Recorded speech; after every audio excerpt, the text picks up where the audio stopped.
Good evening students. Science student of academic में आपका स्वागत है। ईडीएम्स की क्लासें हमारी चल रही हैं, तो चलिए हम अगली क्लास अपनी ईडीएम्स की शुरुआत करते हैं बिना टाइम खराब किए। ऑफलाइन में सभी बच्चे उपस्थित हैं? बहुत बढ़िया, चलिए हम शुरुआत करते हैं। सबसे पहला जो हमारा ईडीएम रहेगा आज वो रहेगा turncoat. TURNCOAT, turncoat. Turncoat का मतलब होता है बच्चों दल बदलू। कोई ऐसे इंसान होंगे ना जो दल बदलू होते हैं, दल बदलने में विश्वास करते हैं, तो उनको हम कह सकते हैं टर्न कोट। जैसे हमारे देश के पॉलिटिशियंस जो हैं वो आमतौर पर क्या होते हैं, टर्न कोट होते हैं। तो हम इस सेंटेंस को इस इडियम का यूज करके लिख सकते हैं, जैसे the politicians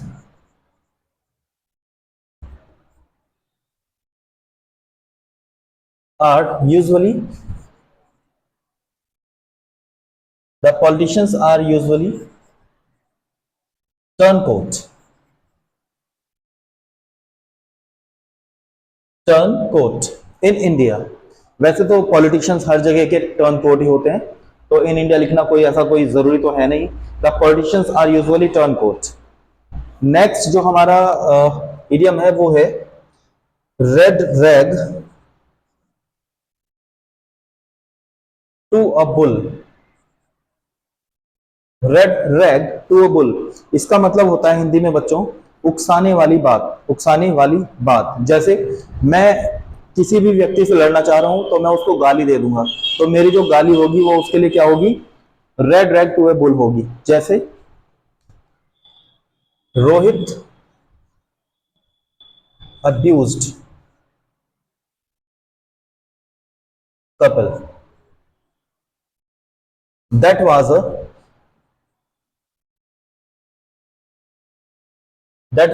red rag to a bull. तो यहां समझने की कोशिश करें आप, रोहित ने अब्यूज किया कपिल को, that was a red rag to a bull. गाली दी तो गाली जो है वो उसको उकसाने वाली बात के रूप में हमारे सामने आई। आमतौर पर किसी किसी को कोई गाली देगा, उल्टी बात करेगा, गलत बात कहेगा, तो वो क्या होगा, red rag to a bull. तो ये हमारा दूसरा इडियम था। चलिए हम तीसरे पर आ जाते हैं, नाउ एंड देन। तीसरा है हमारा बच्चों नाउ एंड देन।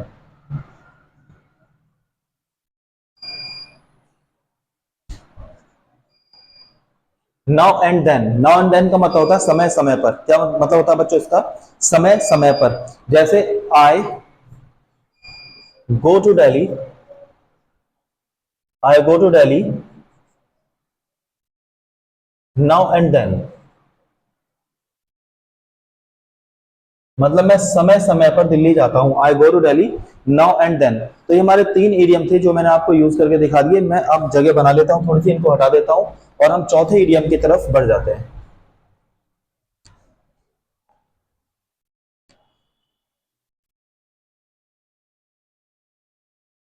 चौथा जो हमारा इडियम है बच्चों वो है cock and bull story. Cock and bull story, cock and bull story. Cock and bull story का मतलब होता है बिना सिर पैर की बात करना। बिना सिर पैर की बात जो होती है ना, उसको हम कॉक एंड बुल स्टोरी कहते हैं। जैसे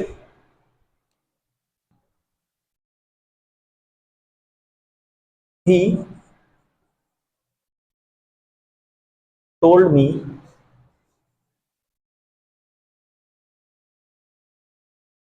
अबाउट हिज पास्ट। उसने मुझे अपने पास्ट के व्यतीत के जो अतीत होता है उसके बारे में उसने मुझे बताया। He told me about his past but I felt it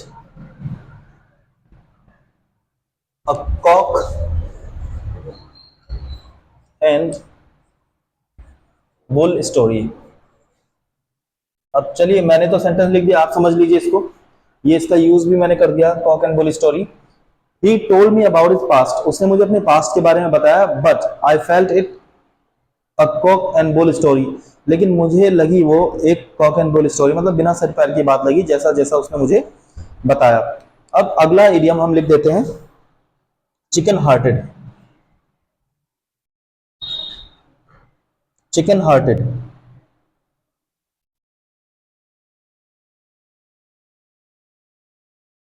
chicken hearted का मतलब होता है बच्चों कायर व्यक्ति, कोई भी कायर व्यक्ति हो तो हम उसको कह सकते हैं चिकन हार्टेड। क्या कह सकते हैं हम उसको? Chicken hearted. जैसे रोहित ब्रदर, रोहित का जो भाई है, proved himself,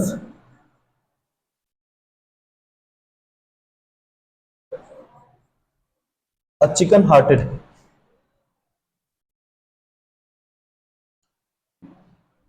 proved himself a chicken hearted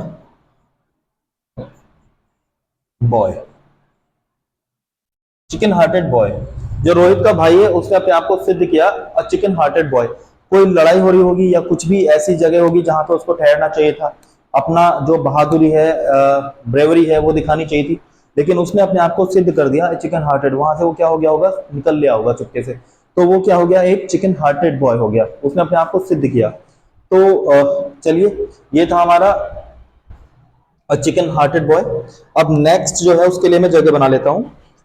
sentence थोड़े लंबे हो गए तो जगह भी हमारी कम पड़ गई।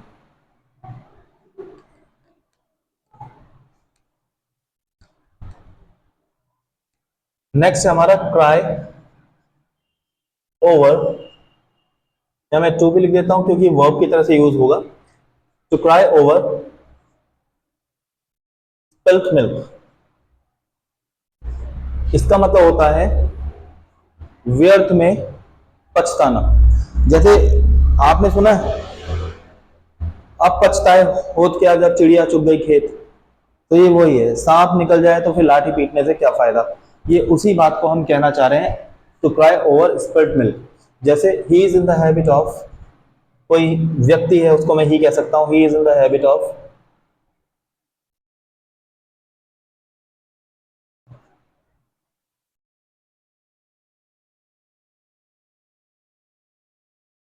क्राइंग ओवर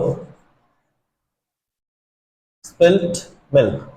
मतलब उसे व्यर्थ में पछताने की आदत है, मतलब वो हमेशा तभी पछताता है, तभी उसे पछतावा होता है जब चिड़िया खेत चुग जाती है या सांप निकल जाता है तो फिर वो लाठी पीटता रहता है। तो इसका मतलब होता है व्यर्थ में पछताना, to cry over spilt milk. Next है बच्चों हमारा कॉल नेम। कॉल नेम का अगर हम अर्थ देखें हिंदी में तो इसका मतलब होता है गाली देना, किसी को भी गाली देना। जैसे अगर मैं एग्जाम्पल लिखूं आपके सामने इसका यूज करके, तो मैं लिख सकता हूं you should not call,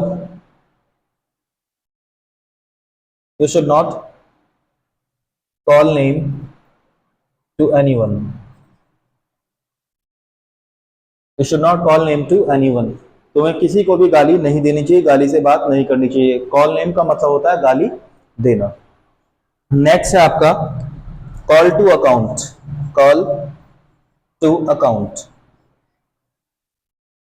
call to account का मतलब होता है बच्चों पूछताछ करना, पूछताछ करना। जैसे मिस्टर गुप्ता, कोई व्यक्ति है, टुक ब्राइब, ब्राइब, मिस्टर गुप्ता ने क्या करा? ब्राइब ले ली। सो द ईडी लिख लेते हैं, the ED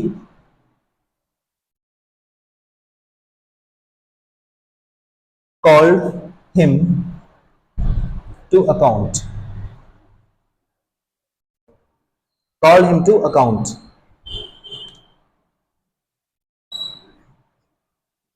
mister Gupta took bribe, so the ED called him to account। मतलब मिस्टर गुप्ता ने क्या लिया? ब्राइब ली, इसलिए ईडी ने उसको क्या करा? पूछताछ के लिए बुलाया। चलिए, इसके बाद आपका आता है cut to dry. Cut to dry,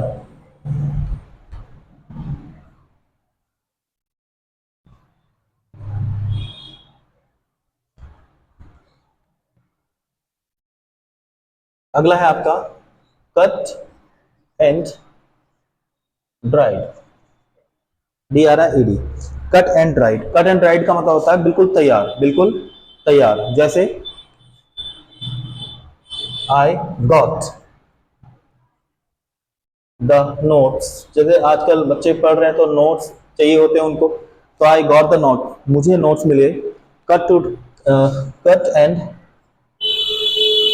dried, मतलब मुझे जो नोट्स मिले वो बिल्कुल तैयार मिले। I got the notes cut to dried, sorry cut and dried, ये अभी टू का यूज हुआ था इससे पिछले इडियम में, तो वो थोड़ा सा रट गया। तो I got the notes cut and dried, cut and dried. Next है बच्चों आपका जो आज का आखिरी है वो है डाई इन हार्नेस।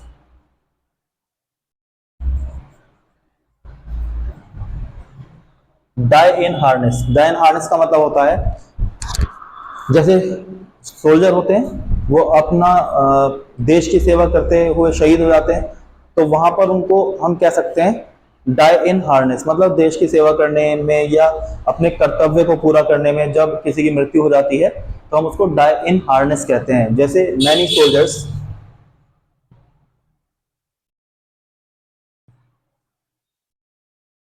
मैनी सोल्जर्स डाई इन हार्नेस, डाई इन हार्नेस। तो ये थे आपकी आज की ईडियम की क्लास। 10 ईडियम मैं आपको रोज देता हूं, आप उनको बस थोड़ा सा मेमोराइज कर लीजिए, जो आपके 11th और 12th क्लास में काफी काम आने वाले हैं। उसके बाद जब आप 11th 12th को पास आउट कर जाओगे तो यही ईडियम अगर आपकी वोकैबुलरी स्ट्रांग होगी तो आप किसी भी कॉम्पिटिटिव एग्जाम में आराम से बैठ सकते हो और उसको क्वालिफाई भी आप कर सकते हो। तो चलिए इसको आप अच्छी तरह से पढ़ लीजिएगा। आज मेरी क्लास में जो कि ईडियम की क्लास थी इतना ही। नमस्कार बच्चों।